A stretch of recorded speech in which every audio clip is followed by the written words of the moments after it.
You're already familiar with solving by factoring, but I'm going to show you a couple of unusual cases. Remember, anytime you're solving by factoring, you're following these three steps here in red. But once in a while, things go a little crazy, so let's see what happens here.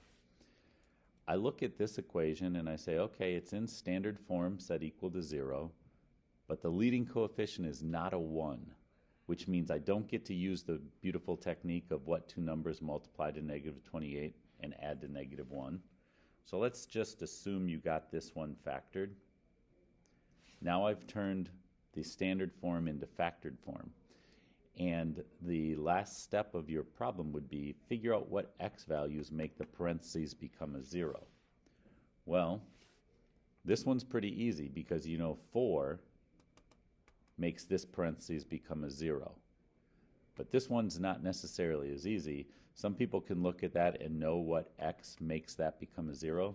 But let's say you can't, because it's definitely not going to be a negative 7. That would not work.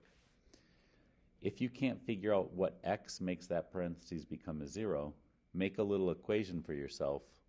Say, hey, I want the 2x plus 7 to be equal to 0, and then solve that equation. It turns out that negative 3.5 is the x value that makes that parentheses become a 0.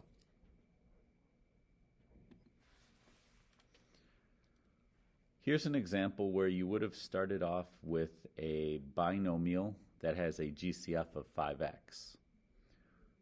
It's set equal to 0, so once you go ahead and factor it, you can say what x makes that parentheses become a 0, what x makes that parentheses become a 0. Remember, if you don't see a parentheses, go ahead and put one in if you feel like it. But here is the answer there. Sometimes when you have that GCF out there, people skip this answer. But let's look at this same problem, but now slightly differently. If I would have had the original problem of 5x minus 10 equals 0, now my GCF would have only been 5 because there's not a variable in both terms like there was here.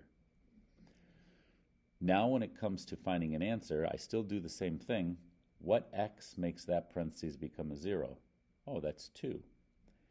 Then you might say, what x makes that become a 0? But there's no x in there, so there's not going to be any answer that comes from that part. People are very tempted to answer something like, hey, x equals 5, but that's not the case because there's no x there. There was an x here, that's how we got the 0.